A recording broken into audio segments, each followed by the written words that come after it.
नमस्कार, मैं दीपाली गहलोत और आप देख रहे हैं राजनीति राग। विधानसभा चुनाव नज़दीक हैं। विधानसभा चुनावों को लेकर सभी पार्टियां अपनी ज़ोरों शोरों से तैयारियों में लगी हुई हैं। वहीं बात करें आप पार्टी की मुसीबतों को लेकर, तो आप पार्टी की मुसीबतें गिरती नज़र नहीं आ रही हैं। हालांकि हम बात करने जा रहे हैं संजय सिंह को लेकर। संजय सिंह को लेकर एक बड़ी खबर ये है कि आखिरकार केजरीवाल ने भी संजय सिंह को आखिर बोला है कि आप अंदर बैठकर ही अब इलेक्शन लड़ें, हम आपके साथ हैं। आखिरकार संजय सिंह को लेकर ये सारी ही जो अटकलें चल रही हैं, इसको लेकर हमारे पत्रकारों से हम बातचीत करेंगे कि आखिरकार वो इसके बारे में क्या सोचते हैं। तो हमारे साथ नाज़मीन मैम मौजूद हैं। हम नाज़मीन मैम से पूछेंगे कि आखिरकार केजरीवाल के इस बड़े बयान पर उनकी क्या राय है। देखिए, जिस तरीके से संजय सिंह उनके लिए एक बड़े नेता हैं और वैसे भी आम आदमी पार्टी की बात करें तो उत्तर प्रदेश में संजय सिंह को एक बड़ी जिम्मेदारी सौंपी गई है कि अब वो वहाँ पर उत्तर प्रदेश में लगे हुए थे कि चुनाव कितने करीब आए थे। निकाय चुनाव हुआ था, उस दौरान भी संजय सिंह की भागीदारी देखी गई थी। घोषी विधानसभा चुनाव हुआ था, तब भी संजय सिंह ही उत्तर प्रदेश में मौजूद थे। लेकिन अब जब से वो जेल पहुँचे हैं, यानी कि शराब घोटाले में शामिल हुए, उसके बाद ईडी अधिकारियों ने वहाँ पर उन पर कई आरोप लगाए, रिश्वत लेने के आरोप लगाए। 14 दिन की न्यायिक हिरासत में चले जाते हैं। लगभग अब वो न्यायिक हिरासत भी पूरी होने वाली है। 27 अक्टूबर को फिर से सुनवाई होगी।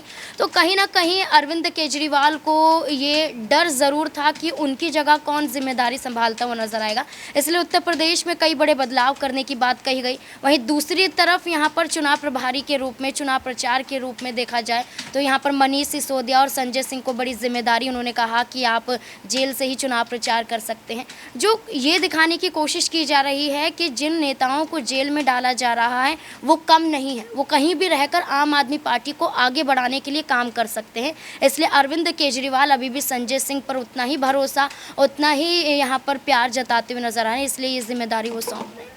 जैसे कि नाज़मीन मैम ने बताया कि आप पार्टी के केजरीवाल ने किस तरीके से आखिरकार संजय सिंह को अपनी जिम्मेदारियां सौंपी हैं, उसी के साथ अब हम ये बात करेंगे कि आखिर संजय सिंह को जो तिहाड़ जेल में है वो कैसे अपने बयानों पर आखिर उतरते हैं और ईडी के सवालों पर कैसे खड़े उतरते हैं, क्योंकि ईडी जो है उसके पास कोई भी अभी तक सबूत नहीं है। वहीं बात करें दिनेश अरोड़ा को लेकर, तो दिनेश अरोड़ा को लेकर सिर्फ एक ही सबूत है कि दिनेश अरोड़ा ने सिर्फ एक बयान दिया है। उनके पास भी कोई लिखित सबूत नहीं है कि उन्होंने कोई पैसे लिए या दिए हैं।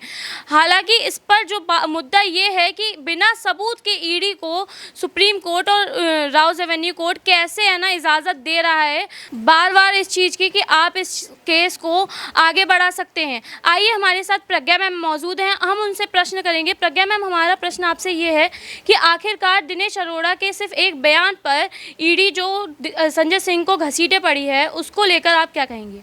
देखिए, यहाँ पर अगर मैं बात करूँ जिस तरीके से संजय सिंह पर ईडी की कार्रवाई देखने को मिल रही है, ना केवल संजय सिंह, यहाँ पर अगर सत्येंद्र जैन की बात करें, मनीष सिसोदिया की बात करें, या वो तमाम नेता है विपक्षी दल के जिन पर ईडी की रेड देखने के लिए मिली, बार बार सवाल यही है कि आपके पास सबूत क्या है? सिर्फ दलीलों के आधार पर इतनी कार्रवाई हो जाती है। खुद सुप्रीम कोर्ट इस बात को समझता है। मनीष सिसोदिया की जमानत याचिका पर जब सुनवाई होती है यहाँ पर दीपाली, तो तब सुप्रीम कोर्ट इस बात को कहता है कि जब इस मामले में कोई पुख्ता सबूत नहीं है, सेशन कोर्ट में मामले की बहस पूरी नहीं हुई है, तो क्या सिर्फ इस आधार पर कि सेशन कोर्ट में सुनवाई पूरी नहीं हुई है, बहस पूरी नहीं हुई है, किसी को अनिश्चित काल के लिए जेल में डाल दिया जाए? और दिनेश अरोड़ा की अगर बात करें, जो इस वक्त सरकारी गवाह बने बैठे हैं, वो खुद इस मामले में मुख्य आरोपी के तौर पर ईडी द्वारा गिरफ्तार किए गए थे, लेकिन बयान दे दिया, सरकारी गवाह बन गए। तो अब उनके बयान के आधार पर इतनी जो कार्रवाई यहाँ पर ईडी कर रही है, वाकई में सवाल यहाँ पर उठते हैं। सवाल सुप्रीम कोर्ट में भी पूछे गए हैं,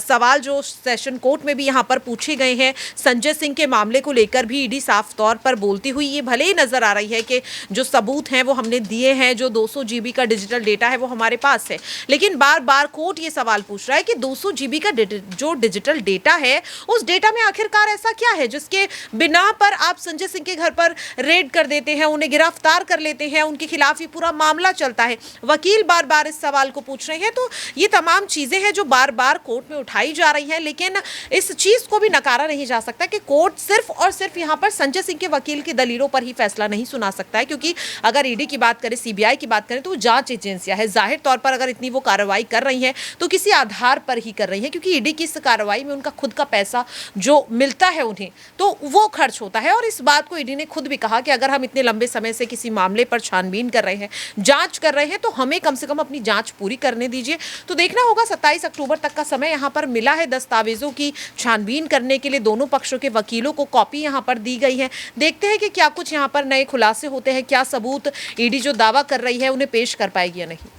वहीं मैम हम आपसे पूछेंगे कि केजरीवाल ने एक बयान दिया था जिसमें अडानी और मोदी के रिश्ते को लेकर बात की गई थी।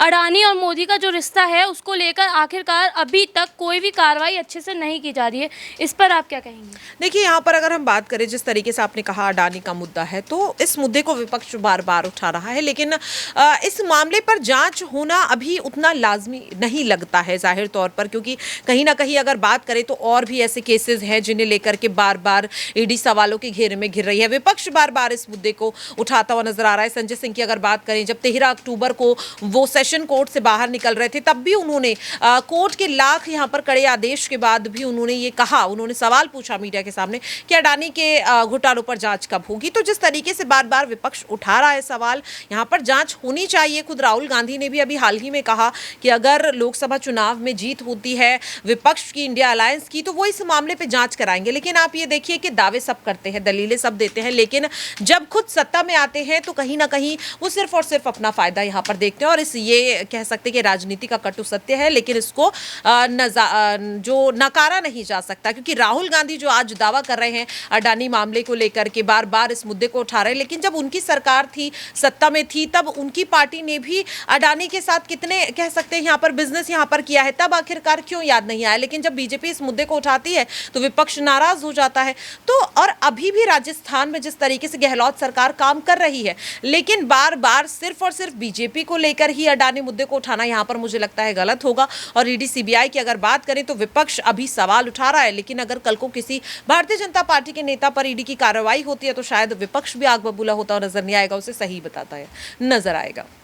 जैसे कि प्रज्ञा मैम ने बताया कि कैसे है ना ईडी के सबूतों को लेकर चर्चाएं हो रही हैं, और वाकई में केजरीवाल को लेकर ये जो चर्चा है, कांग्रेस पार्टी और भारतीय जनता पार्टी को लेकर ये जो सारी चर्चाएं हो रही हैं, इसमें आखिरकार पहले भी काफ़ी ज़्यादा मुद्दे उठाए जा चुके हैं कि अडानी को लेकर जो भी ये सारे किस्से हैं वो पहले भी हुए हैं और पहले भी काफ़ी बिजनेस किए गए हैं, ऐसा हमें हमारे सहयोगी पत्रकार ने बताया।